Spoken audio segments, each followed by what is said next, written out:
Comment devenir mystiquement fort et puissant? C'est le thème que nous allons aborder avec Maître Anaël Moussa Kanda, guide du groupe de l'Ordre des Veilleurs Silencieux. Bonjour Maître Anaël. Bonjour. Co-présentation, Jancy Djembi et Messi Leleka. Bonjour également à vous. Bonjour Marie. Alors, Maître Anaël, le mot mystique pour le commun des mortels renvoie à ce qui est diabolique, à l'occultisme, à la sorcellerie. Quelle est votre conception sur ce mot? Ou encore, qu'est-ce que vous entendez par une personne mystique? Bien, mais d'abord, il va falloir que nous puissions lever le voile sur cette ignorance des termes ésotériques. Le mysticisme, en réalité, ne devrait pas être considéré comme quelque chose de diabolique. Ça n'a jamais été ainsi depuis la tradition ancestrale égyptienne, puisque pour les Égyptiens, la vie elle-même, d'ailleurs, reposait sur les mystères. Puisque la vie est un mystère, la mort est un mystère, la naissance est un mystère, et donc la vie est un mystère. Et donc celui qui veut pénétrer les mystères, forcément, doit devenir un mystique.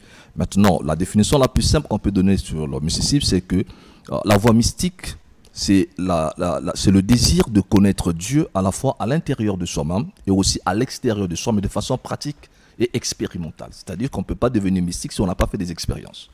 On devient mystique lorsqu'on a fait l'expérience de l'invisible, à l'intérieur de soi, mais aussi à l'extérieur de soi, parce que c'est le pouvoir intérieur qui va être extériorisé.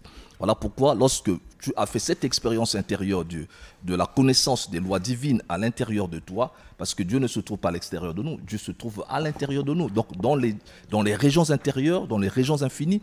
Et ça, le mystique, par une méthode pratique, va commencer à faire l'expérience du monde intérieur. Et ce monde intérieur dont il va faire l'expérience lui permet donc de rentrer en contact avec des habitants de l'autre monde.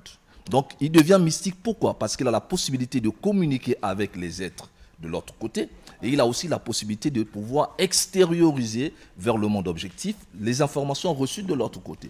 Donc du coup, il devient mystique, ça veut dire qu'il a la double vue. Maître Anaël, dites-nous qui est appelé à être mystique et comment s'engager sur ce chemin du mysticisme. Comment s'engager sur le chemin du mysticisme? Il faut être initié. C'est la seule façon d'y arriver, c'est par l'initiation. Il faut recevoir une initiation parce que la vie d'abord, en général, c'est une initiation. C'est-à-dire, nous venons au monde parce que la Terre, c'est une école d'initiation. La Terre, c'est une école initiatique. La Terre, c'est une école initiatique. C'est pourquoi les humains qui viennent ici viennent pour apprendre. Pour apprendre quoi? À se connaître eux-mêmes. Voilà pourquoi les anciens disaient, connais-toi toi-même et tu connaîtras l'univers et les dieux. Donc, si tu veux devenir un mystique, il faut passer par une initiation pratique qui va te permettre d'éveiller des centres de force qui se trouvent à l'intérieur de toi et aussi te donner la possibilité de se projeter dans l'autre monde pour continuer tes initiations.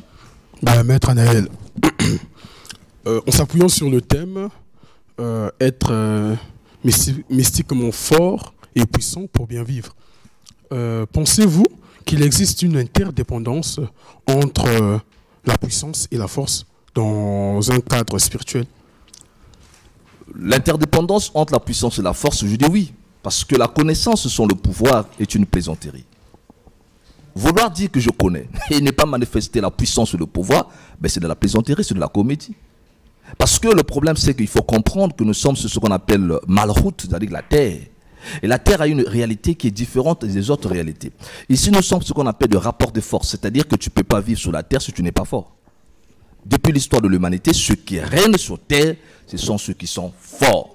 Et malheureusement, beaucoup de gens sur Terre ne sont pas spirituellement et donc mystiquement forts. Et si tu n'es pas mystiquement fort, je vais le dire, si tu n'es pas mystiquement fort, tu seras écrasé. Comment matérialiser cela, être mystiquement fort?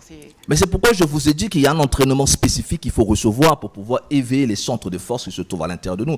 Le vrai problème, c'est que c'est quoi? Le pouvoir magique dont on parle ici est un pouvoir naturel.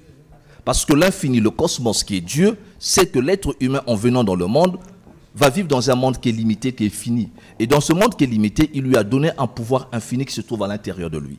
Et maintenant, c'est à lui de pouvoir éveiller ce centre de force qui se trouve en lui afin de pouvoir manifester la domination sur le plan physique. Voilà pourquoi d'ailleurs dans la tradition biblique, on dira à Adam quoi? Tu domineras sur les oiseaux du ciel, tu domineras sur les poissons de la mer et tu domineras sur tout animal rampant sur la surface de la terre. Ça veut dire quoi? Ça veut dire que tu dois dominer d'abord les poissons de la mer, ce sont les centres émotionnels. Tu dois dominer les oiseaux du ciel, ça veut dire les centres de l'air, c'est-à-dire le mental. Tu dois dominer les terrestres, ça veut dire que toutes les poissons de la terre. Donc en réalité, la maîtrise de ces différents niveaux de maîtrise te permet d'avoir la puissance et le pouvoir. Parce que tu peux dominer les esprits de la terre. Tu vas dominer les esprits du feu, tu vas dominer les esprits de l'air et tu vas dominer les esprits de quoi? De l'eau. Or, ce sont ce qu'on appelle les 4 éléments. C'est la base fondamentale de la magie. L'homme qui est puissant spirituellement et mystiquement domine aux 4 éléments. Est-ce que tout le monde peut être mystique? Mais le mysticisme, on est avec ça. On est naturellement déjà mystique. On est naturellement déjà mystique. Sauf, quand nous sommes venus ici, on nous a donné des croyances religieuses négatives qui nous ont amenés à devenir, si vous voulez bien, des bébés oui, c'est-à-dire des marionnettes. Donc du coup, on n'arrive pas à utiliser notre pouvoir. C'est pourquoi la majorité des gens sont mystiquement faibles. Quand tu vois 99% des habitants de la Terre sont mystiquement, je vais dire, faibles. Ils peuvent occuper des fonctions politiques, religieuses, des ministres, des autorités. Bon, chacun peut prendre le titre qu'il veut dans la société. Mais sur le plan spirituel, le mystique, c'est des bébés. Ils sont faibles. Quand je dis faible, je sais ce que je veux dire. Donc, ils sont incapables d'agir dans l'invisible pour manifester les résultats. Parce qu'ils ne sont pas forts mystiquement. Mais ils n'ont pas appris à être mystiquement forts. Ils vont apprendre à être mystiquement forts en faisant les Notre Père chaque jour. Mais quels sont les avantages que bénéficie celui qui devient mystiquement fort et puissant? Oh, les avantages sont immenses. Parce que sur Terre, je vais te dire une chose. Si tu ne sais pas te protéger tes biens, on va te les voler. Il y a des gens qu'on a volé, on te vole la chance. On te vole les biens, on te vole les enfants.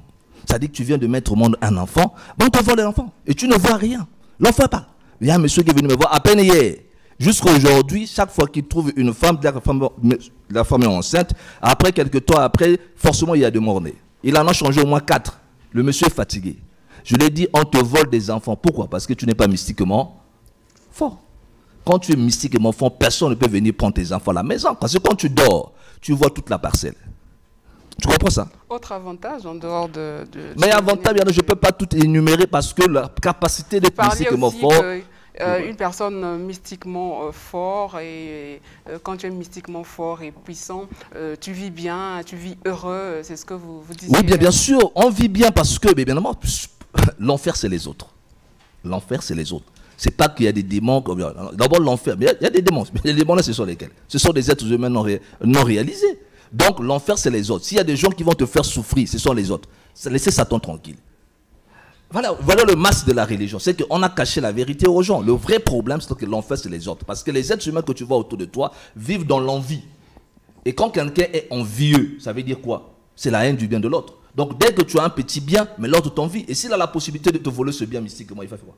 Il te récupère. Et quand on te vole le boulot, demain, quand tu arrives au travail, on te fait quoi? On te fait asseoir et les malheurs commencent. Donc, si tu es mystiquement fort, ça te garantit. Ça te permet d'être heureux sur la terre. Ça te permet de te protéger. Ça te permet de te défendre contre les forces adverses. Ça te permet de neutraliser toute personne qui cherchera à nuire à ta vie. Parce que tu es libre. Tu as le pouvoir mystique. Et le pouvoir mystique ne connaît pas des barrières. Ça veut dire quoi? La personne peut être Jésus au fin fond de Oyo, ou de fin fond de Owando, ou de fin fond de Nkaï. Depuis ici à Brazzaville, si je décide de le faire, punir, je le punis.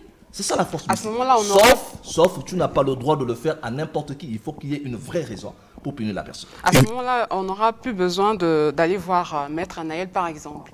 Mais pourquoi tu vas venir voir Maître Anaël? Toi-même, tu dois faire des efforts pour devenir mystique. Pourquoi Maître Anaël a mis en place une école spirituelle? C'est pour aider les autres aussi à devenir mystiquement forts. D'ailleurs, moi, quand on vient me voir, je dis toujours la personne... Quand le maître enseigne, il ne donne pas tout. Est-ce que vous donnez quand même tout ce qu'il faut à l'élève? Non. Mais on ne donne pas. Le pouvoir, ça ne se donne pas, ça se mérite. Qui vous a dit qu'on donne le pouvoir aux gens? Donc moi, je vais être à donner le pouvoir aux gens. La personne qui vient dans votre il doit école mériter pour parce qu'il va passer par des épreuves qui vont lui permettre de pouvoir mériter son pouvoir. Et s'il suit bien la démarche, il finira par être mystique. Il va mériter son pouvoir par le travail. Parce qu'il y a un entraînement qu'il faut faire. Le problème, c'est que les gens ne connaissent pas l'entraînement mystique. La plupart des gens qui prient, qui font des pratiques, qui font des rituels, ne maîtrisent pas l'entraînement mystique. Et quand tu t'entraînes pas, si tu t'entraînes pas, je dis, tu ne seras jamais mystiquement fort. Mais tu peux t'entourer de beaucoup des histoires, des traditionnels, des histoires que je vois là, des peaux des panthères. Hein, tu vois des gens avec des peaux des panthères et tout. Et ça n'a pas le pouvoir. C'est des religions. C'est pas ça qui va faire le mysticisme. Même si j'ai mon truc là. Le pouvoir, ça s'entraîne. Tu dois t'entraîner matin et soir.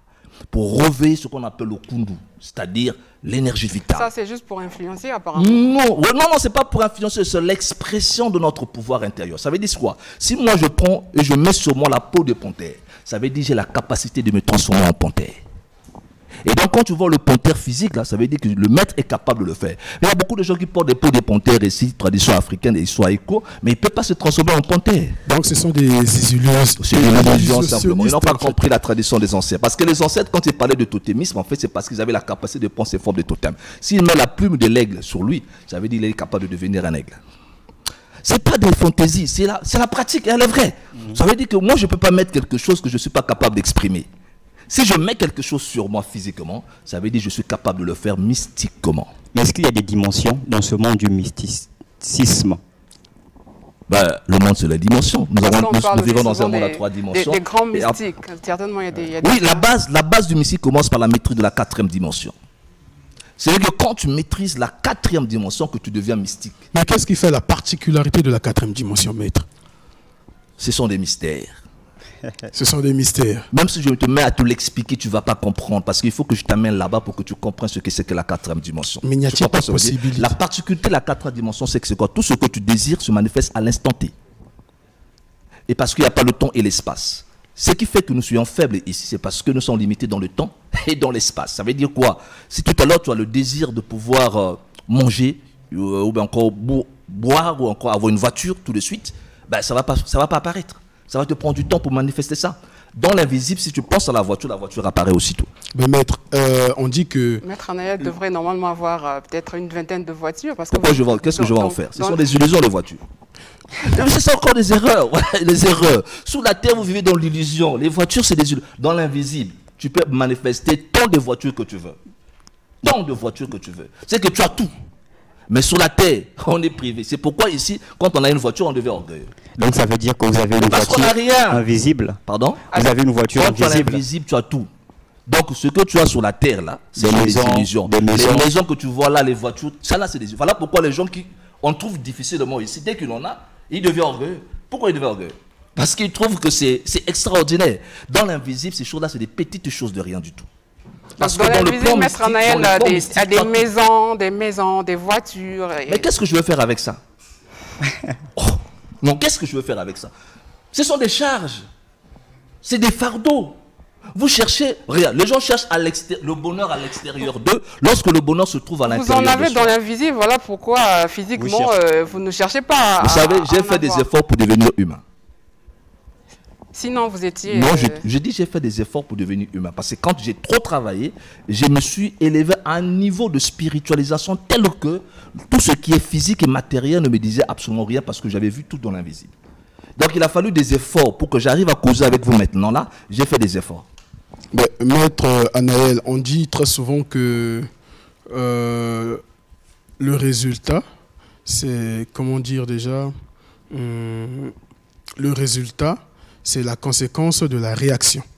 Et donc... non, toute action entraîne une réaction. Une réaction. Toute personne de cause et d'effet. Évidemment. Voilà. En fait, moi, j'aimerais bien savoir, les hommes, par exemple, mystiques, ou bien l'homme mystique, il est peut-être soumis à des principes pour maintenir ses capacités toujours, je dirais, en ferveur et tout. Et quelles sont les, comment dire... les règles, tu veux parler de... Oui, quelles sont les règles à suivre pour rester dans son état mystique? C'est garder ses capacités spirituelles, en fait. Je ne sais pas comment je dois vous répondre. Vous savez, les gens vont à l'église pourquoi? Les gens prient pourquoi? Ils disent que c'est pour hériter le royaume des cieux. Voilà. En fait, le vrai problème, c'est qu'ils veulent faire la magie. Mais ils ne le comprennent pas. Parce que Dieu, c'est la magie. Le monde dans lequel nous vivons, c'est la magie. Nous vivons dans un univers qui est magique. L'univers que tu vivais là, c'est un univers magique. Qui a créé le monde? Jusqu'à aujourd'hui, chacun dans sa théorie. Et chaque tradition a sa mythologie de la création. Mais le vrai problème, c'est que le monde est né de la magie. Donc, la finalité, c'est que pour pouvoir détenir ce pouvoir magique, nous l'avons déjà. Mais pour pouvoir le maîtriser, l'utiliser, il y a des règles. Parce que l'intelligence qui a mis ça en place est plus intelligente que toi et moi. Donc nous ne pouvons pas le dépasser en intelligence. C'est d'ailleurs ce qui est fait que quand moi je me suis réalisé en tant que maître, parce que Moi, la magie, je l'ai appris. Ce sont les maîtres invisibles qui m'ont appris la magie. Parce que moi, la magie que je savais, c'est la magie qui est dans la rue. On se disait, la magie, c'est invoquer le diable, c'est faire des sacrifices avec Satan. C'est ce qu'on croyait. Et donc, j'ai que le pouvoir magique, je peux faire du mal à n'importe qui que je veux. Et moi, j'ai commencé à faire cette magie-là. Jusqu'à ce que j'ai rencontré des êtres invisibles qui m'ont dit, c'est pas ça la magie. La magie, c'est Dieu. Et la magie, c'est le respect des lois et des principes divins.